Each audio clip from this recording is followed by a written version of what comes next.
Olá, esse não é um monólogo, não é um diálogo, é um triálogo. 3 pessoas trialogando sobre um assunto do seu interesse. E o assunto de hoje é a condição de quem vive nas ruas.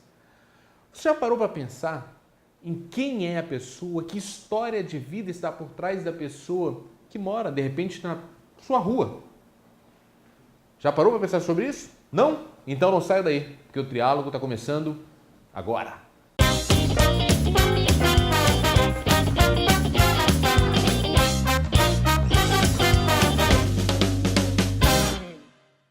Nessa edição do triálogo, a gente vai trabalhar para quebrar um pouco do preconceito em relação aos moradores de rua. Eu trago para vocês a história de Carlos Sabino. Carlos Sabino, ele é um morador de rua e que também estuda, estudante de enfermagem, é uma pessoa de uma cultura muito vasta, mas está nas ruas. Ele vai servir para você pensar um pouquinho sobre quem são as pessoas que são na rua. Não é uma massa, não é necessariamente um lixo humano, como muitos tentam fazer a gente acreditar que sejam. Conheçam a história de Carlos Sabino, esse que você vê na tela agora. Quem eu trouxe também para ajudar a dialogar sobre esse assunto é o professor Toninho Lopes. Ele que milita no campo dos direitos humanos, vai ajudar a gente a refletir um pouco sobre a natureza dos moradores de rua. Antes da gente começar a dialogar sobre esse assunto, eu gostaria que você assistisse a esse vídeo. O filho dele tá sangrando! Ele tá sangrando! Estourou o ouvido!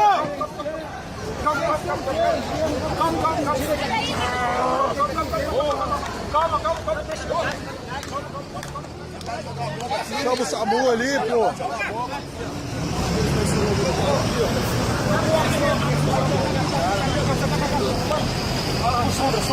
Sombra, dá licença.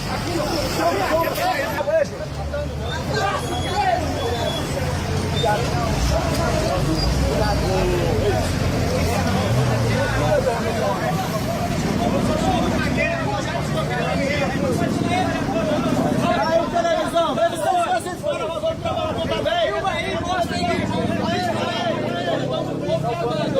Você não sabe fazer. Mostrar isso aí, ó. Carlos, você acorda morador de rua e vai dormir como herói da capa do jornal. Na verdade, eu não dormi como herói, eu acordei como herói, né? É isso.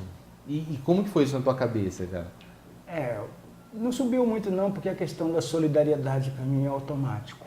Não tem esse negócio de se deixar ou marcar uma data, uma hora para poder fazer e praticar. Que você partiu para cima da pessoa como se fosse um familiar, você ficou ali em cima. A única referência de socorro naquele momento era eu. Tem uma coisa que me chamou muita atenção no vídeo, Toninho, que é o seguinte: de maneira geral,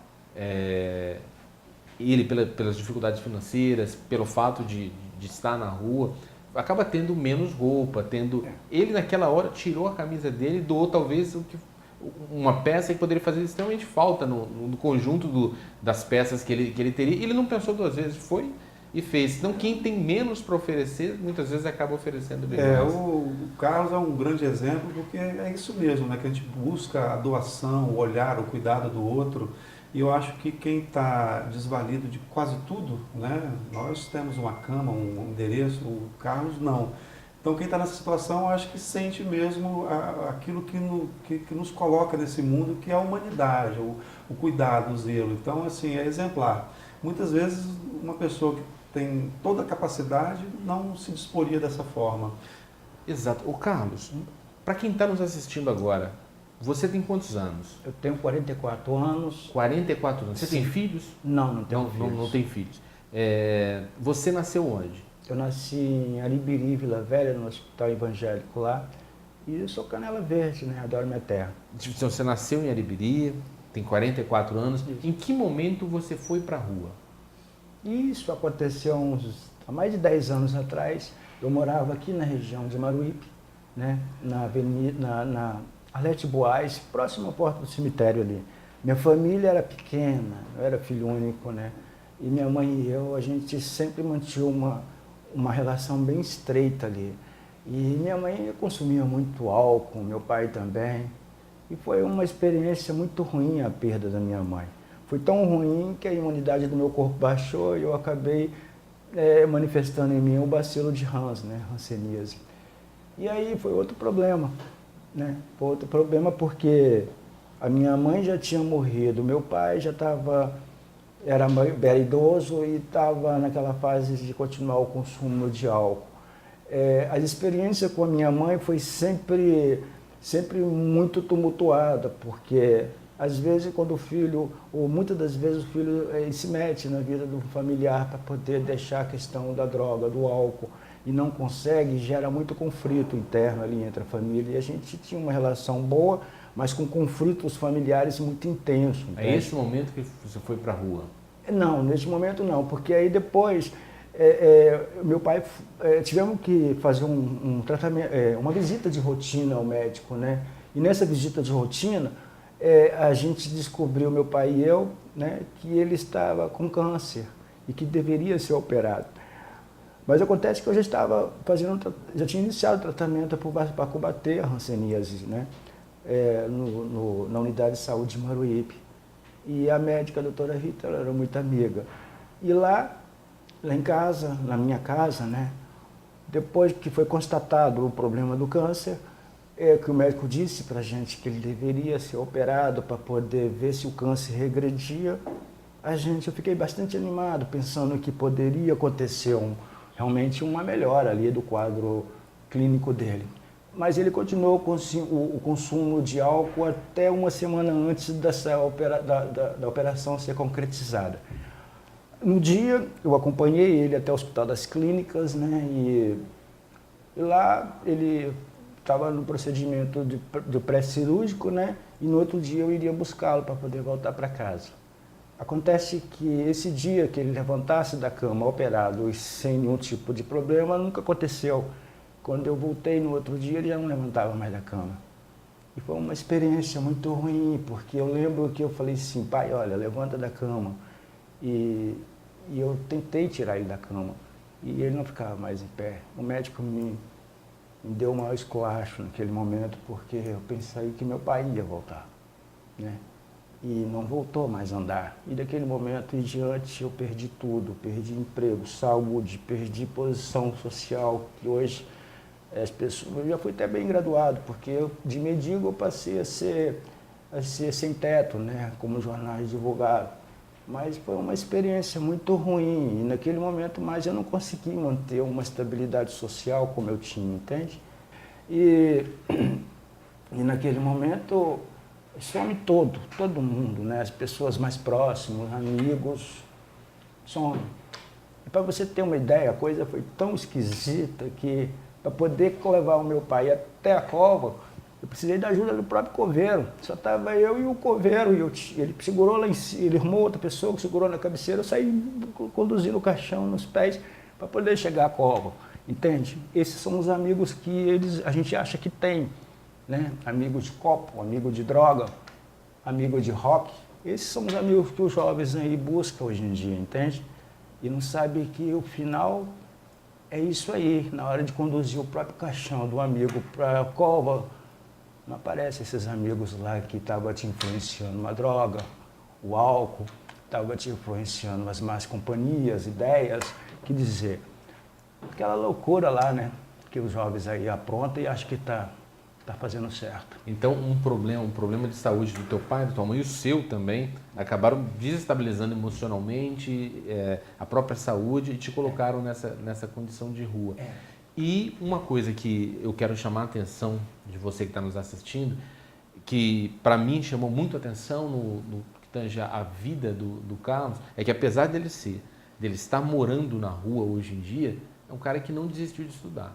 Levou a formação a sério, está se reinventando e muito provavelmente, muito em breve, vire um colega seu na Universidade Federal do Espírito Santo, né? Às vezes a pessoa vai lá, dá uma moeda para aliviar a consciência, mas não entrega o que a pessoa precisa. O que ela precisa olhar no olho é um bom dia, uma boa noite, como é que você está. E eu vou fazer o seguinte, Carlos, a gente vai para um rápido intervalo, daqui a pouco a gente volta com mais triálogo, hoje conversando sobre a vida de quem está nas ruas.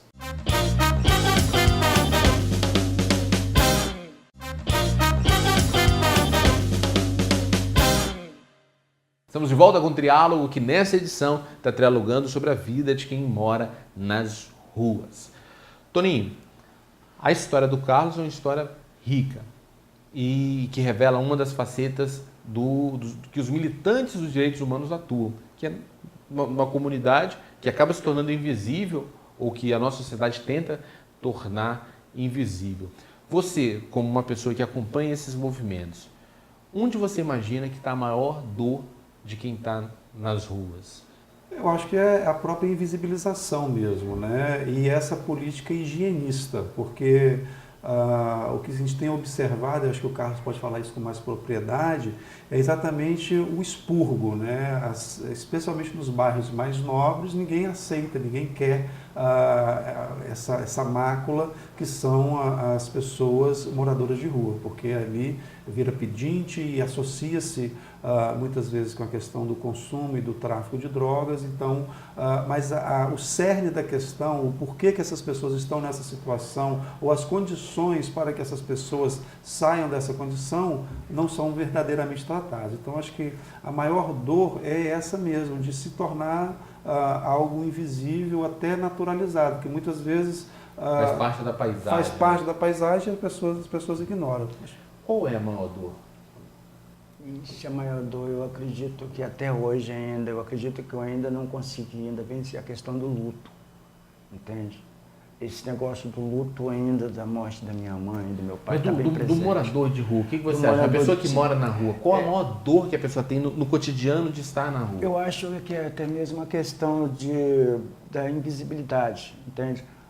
Por exemplo, o Carlos. Até hoje, na questão de estar visível, algumas pessoas até dizem, poxa, você está lá, está aparecendo lá, está falando alguma coisa lá no rádio, para poder aparecer. E talvez seja isso mesmo, porque se as emissoras de televisão, os meios de comunicação não alimentam a figura do morador de rua que está tentando sobressair de alguma forma para ser visto, para ser lembrado, poxa, esse cara poderia entrar no programa Minha Casa Minha Vida. Esse cara poderia ganhar um benefício assistencial, vamos colocar aí do Bolsa Família. Sim, e tem um aspecto interessante, que até para entrar na escola formal você tem dificuldade, né? Isso. Uma vez que para entrar na escola você tem que falar endereço. Qual endereço que você vai falar? Pois é, eu moro na rua X, né? no endereço Y e tal.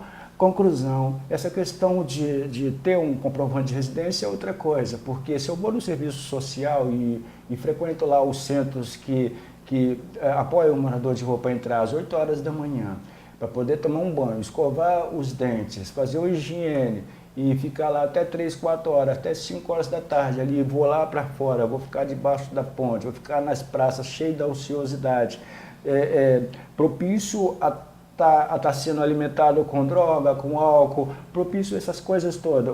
A coisa que mais pega para mim, o Carlos, aqui, é a noite. Eu não preciso de ajuda durante o dia, entende? Eu preciso de coisa que me dá um pouco mais de tranquilidade à noite, porque é um momento que, como dizia minha afinada mãe, pelos gatos fica pardo. Sim. E é um momento que oferece maior risco nesse momento. Eu queria entende? saber uma coisa aqui, Tony. Você falou sobre os aspectos que a sociedade, os comportamentos da sociedade que tentam torná-los invisíveis. E o Estado? Pois é, esse é o grande desafio, né? Porque imagina a situação de um prefeito, de um gestor, com a pressão social, tirem essas pessoas não gratas de perto. Mas, ao mesmo tempo, o Estado não dá vazão com as estruturas mínimas, que é esse local da higienização, do dormir, do aconselhamento, do encaminhamento para o emprego. Veja só, o Carlos se tornou uma figura bastante conhecida, tem um currículo razoável, com cursos técnicos e tudo mais. Até hoje não conseguiu um emprego. Por quê? Não é?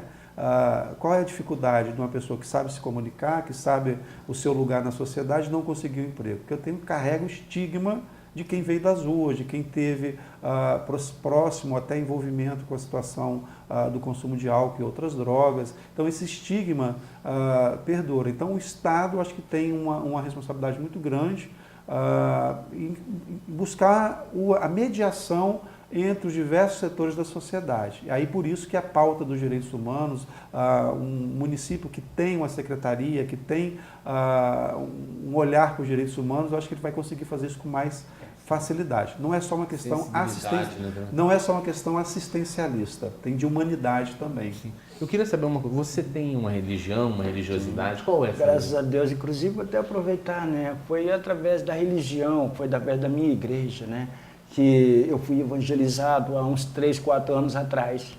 E foi justamente nessa evangelização que não ficou tão restrita dentro da igreja que eu consegui, talvez de alguma forma, ser trabalhado nessa questão de religiosidade, né? Eu sou católico, graças a Deus, eu frequento lá o santuário em Vila Velha também. Eu estou na reunião também dos marianos, né, que são meus amigos, são meus irmãos lá, graças a Deus. Você nunca teve nenhum tipo de preconceito por parte da própria igreja, não? Rapaz, olha, o preconceito está ao contrário. Na verdade, o preconceito maior são dos evangélicos, vamos colocar assim, né? Se quiser cortar, pode cortar, mas os evangélicos, você sabe como é que eles falam?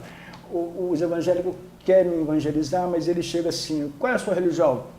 Eu sou católico, graças a Deus. Ih, rapaz, você vai ter que mudar de religião, vai ter que aceitar Jesus para você ser ajudado. Então o cara quer mudar a minha cultura, meu modo de pensar, a minha religião, quer mudar o meu modo de vestir, quer mudar meu caráter, Olha, assim não dá, né? Porque se alguém oferece ajuda, eles não podem dar condições para mim ser ajudado. Eu penso dessa forma, porque quando oferece essa condição, é lógico que eu não vou aceitar. Eu não admito que ninguém toma decisão por mim, eu não admito que alguém diz aquilo que eu posso ou devo fazer, porque só eu sei o que é bom para mim. Eu já não estou na questão do álcool, da droga, porque eu sei exatamente que isso faz mal, entende? E eu sei muito bem onde está a minha felicidade, estou muito feliz com a minha igreja, e eu estou falando para você, entende? Irmãos aí de outras igrejas, me respeite como homem, como cidadão, como morador de rua também. Talvez eu não tenha a sua condição, mas eu tenho fé. Talvez não seja igual a sua ou melhor do que a tua, mas olha, me respeite, viu? Respeito, né? É a condição primária, né? Que deveria balizar todas as relações de qualquer nível, de qualquer... E você traz uma aula. Realmente, Tony, eu sou extremamente grato a você por você ter me apresentado o Carlos, porque ele é história viva. Exato. Ele E o Carlos está tendo a oportunidade, ele é um voluntário no nosso projeto de criação do Comitê Estadual de Educação e Direitos Humanos, um projeto assediado dentro da Universidade Federal do Espírito Santo, e lá nesse convívio, né, ainda como voluntário, eu tenho ensinado bastante. Imagine, a cultura dos estudantes, dos professores e técnicos da universidade convivendo com essa figura. Que ótimo. A gente vai fazer um intervalo aqui, que a gente vai conhecer agora qual é a dica que a Luísa vai trazer para a gente sobre a programação neurolinguística. E aí, Fábio, continuando o nosso assunto de programação neurolinguística, você sabia que existe uma diferença muito, muito grande assim, entre descrever uma situação, perceber uma situação e interpretar, julgar? E você sabia que nós provavelmente teremos um diálogo muito mais saudável, as nossas conversas serão ainda melhores quando nós aprendermos a descrever, usar os fatos. Isso em programação neurolinguística nós chamamos de IAQ. IAQ significa informação de alta qualidade. Uma coisa é você chegar para o seu colaborador, você enquanto gestor, chegar para o seu colaborador e falar, eu percebi que você chegou 9 horas, que horas mesmo estava marcada a nossa reunião? E outra coisa é você chegar e já começar falando, poxa vida, você marca a reunião e já está atrasando, porque também eu posso me enganar. Então, quando eu uso o IAQ, a informação de alta qualidade, eu estou criando uma comunicação onde a gente se entende, porque o que eu estou falando, ele está vendo, ele está ouvindo e ele está sentindo. E depois nós vamos aprofundar um pouquinho mais nisso, ok, Fábio? Ótima dica, Luísa. Eu acredito que muita gente em casa agora se sentiu um pouco incomodado e refletindo sobre essa questão que você trouxe pra gente. No próximo bloco vai ter o melhor de 3. Não sai daí, porque vai ser muito bom.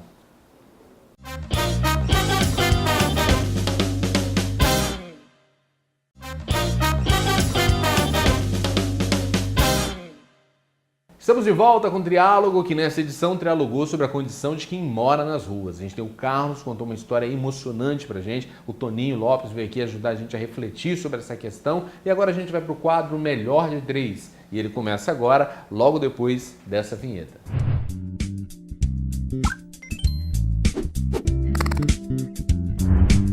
Onde é melhor para viver? Na rua, na chuva, na fazenda ou numa casinha de sapê? Uma casinha de sapê. Por quê? Lógico, a casinha de sapê tem mais conforto, e naquela época existiam muitas casas de sapê. Eu lembro que a gente tinha uma infância assim na casa de estuque, muito próximo da casa de sapê. Eu adoraria morar na casa de sapê, bem mais simples. Não necessariamente na casa de sapê, mas numa casa, né? Hoje eu moro em apartamento, tem suas vantagens, mas estar numa casa com o pé no chão, com quintal, acho que é mais agradável. Eu votaria pela casa. Eu também. Eu morei muito tempo em apartamento e hoje eu moro numa casa que felizmente tem um quintal grande, já me possibilitou lá botar uns 5 cachorros para dentro, tá bem legal. Vamos para a próxima aqui. Qual o maior desconforto para quem está nas ruas? A chuva, a polícia ou os vândalos? Os três, a chuva, a polícia e os vândalos. Se fosse eleger o pior. A polícia, Por quê? a guarda municipal repressora, entende? E esse negócio de viver debaixo da repressão, menino, é uma pressão É psicológica mais muito desconfortável grande. que a própria chuva. É muito mais confortável, porque imagina você estar num canto, deitado, dormindo, descansando para poder começar a correria. No meu caso, eu estudo, aí chega a polícia, a guarda municipal, mete o pé, entende? Mete o pé, quer dizer, aquela aparente higienização na cara dura, e eu, como sou higienizado, não posso falar nada. E aí é a força repressora do Estado, né? É aí que volta naquela pergunta que você fez inicialmente, o Estado precisa estar preparado para lidar com essas questões. São pessoas, né, com histórias, igual ele falando, no outro dia tem que estudar, sabe? Você fica com a polícia também? Eu tive a oportunidade já de dar formação em direitos humanos, mas é um espaço que também são pessoas, né? Dentro daquela farda tem gente que carece de mais atenção do Estado. Então eu fico também para a polícia. Eu, sem conhecer esse universo, eu ficaria com a chuva, que eu achava que era o mais desconfortável de todos, mas eu vou ficar com a opinião de vocês aqui também. Vamos para o próximo então, hein? O que torna mais complexa a condição desse morador de rua? A ausência de políticas públicas, o preconceito da sociedade ou o autoabandono? Eu acho que a falta de uma política eficiente para poder trabalhar a questão, porque se existisse uma política realmente que funcionasse, eu acredito que todas essas outras coisas aí poderiam ser superadas. Porque só existe o preconceito, porque existe a possibilidade de que está acontecendo e não existe uma política para proteger isso aí, para poder trabalhar essa questão, né, e dar uma... Eu penso um pouquinho diferente. Eu acho que a ausência de políticas é exatamente advém do preconceito. O preconceito lima muitas coisas na sociedade, esconde muitas coisas, expurga muitas coisas. Então, a falta de conhecimento, a falta até de disposição de vir a conhecer, leva a tudo isso daí, né? E a hipocrisia que está instalada também, né? Muitos governam para aqueles que têm o poder econômico. Então, acho que o preconceito, de fato, o preconceito, ele é a mãe de muitos dos problemas que a gente tem. É verdade. Sabe? E felizmente, o preconceito ele pode ser combatido com a informação. Então, a gente, de alguma forma, está ajudando a combater. Claro. Vamos para o próximo agora. Agora eu quero saber de vocês o seguinte: representantes da cultura brasileira. Quem melhor representa a cultura brasileira na atualidade? Anitta, Ludmilla ou Carol Conká? Nossa, você me colocou agora numa situação difícil. Nunca dá nada. Tem que escolher uma dessas? Vai lá, Carlos. Paz, eu sou mais a última que você Carol disse. Conká. Carol Conká, mesmo porque eu sou um pouco bem light, né, nessa questão de música, e eu não gosto de coisa muito barulhenta, né? Os jovens adoram, né? Você ouve o quê? Eu gosto de MPB, eu gosto de sertanejos e por aí vai. Eu vou escolher a Anitta. A Anitta também, eu acho que ela tem dado uma representação do novo, né? Eu também vou muito... Meu gosto musical é mais MPB, enfim, Cazuza é uma grande referência, mas a Anitta, eu ouvi algumas coisas dela, me fez ter um outro também sair, quebrar um pouco dos meus preconceitos aí musicais e culturais também. Eu vou ficar com a Carol Conká, você não conhece ainda não? Não, Então, não. tenta conhecer. Você vai ver que é uma menina que está entrando nessa cena pop, mas ela vem com um conteúdo, com um conceito, uma carga de conceito bem interessante. Vale a pena. Carol Conká. Vou procurar. Vou também. Com K, Vou procurar C-O-N-K. Com K. Tá certo? Tá bom. Eu quero agradecer imensamente a vocês, cara. A gente fez uma edição do programa que eu saio daqui absolutamente feliz e realizado de poder levar essa informação para as pessoas. Carlos, muito obrigado mesmo. Pode contar Eu comigo. queria saber o seguinte, você está procurando emprego ainda, né? Estou procurando emprego. Você trabalha em qual área? Olha, eu sou porteiro, sou vigia, sou operador de computador, sou eletricista, sou auxiliar de escritório, né? Mas eu gostaria, sim, de um emprego como porteiro, né? Mesmo porque eu nunca atuei nessa área, mas seria muito bom. Muita gente que assiste a gente assiste dos condomínios aqui de Vitória, em prédios em Colatina, Linhares, São Mateus, Guarapari. Sim. Provavelmente alguém pode te ajudar. Sim. Você pode querer deixar um telefone de contato? Olha, meu telefone é 9980-97891. E depois eu posso passar o e-mail, você pode procurar. Isso aí. Toninho, Valeu, muito Fábio. obrigado novamente. Você que é quase um consultor do programa para grandes pautas. Deixa o contato lá desse novo trabalho que você está desenvolvendo lá na Universidade Federal. Então, é isso. Nós estamos na construção do nosso Comitê Estadual de Educação e Direitos Humanos. Vou deixar meu e-mail, Sim. antonio.l.souza@ufes.br. Repete, por favor. antonio.l.souza@ufes.br. Aí pode ser estabelecidos os contatos, informações sobre esse grande projeto que certamente pode ser uma pauta futura aqui no Triálogo, né? Com toda certeza. A pauta que você indica é sucesso. Tá certo. Eu agradeço imensamente a você que está nos assistindo, você que ficou com a gente, conheceu a história do Carlos, as ponderações do Toninho. Muito obrigado. A gente volta na próxima sexta-feira com um programa inédito, depois a gente reprisa ao longo da semana. Quer deixar uma dica de programa pra gente, de entrevistado, de tema? Isso é fácil. Você vai lá no facebook.com/triálogo na TV. Ou se você pegou esse programa pela metade, quer assistir na íntegra, vai lá. imagem.tv.br/triálogo. Tem essa edição na íntegra e todos os outros que a gente fez. Eu fico aqui e a gente se encontra num novo Triálogo. Um forte abraço e até!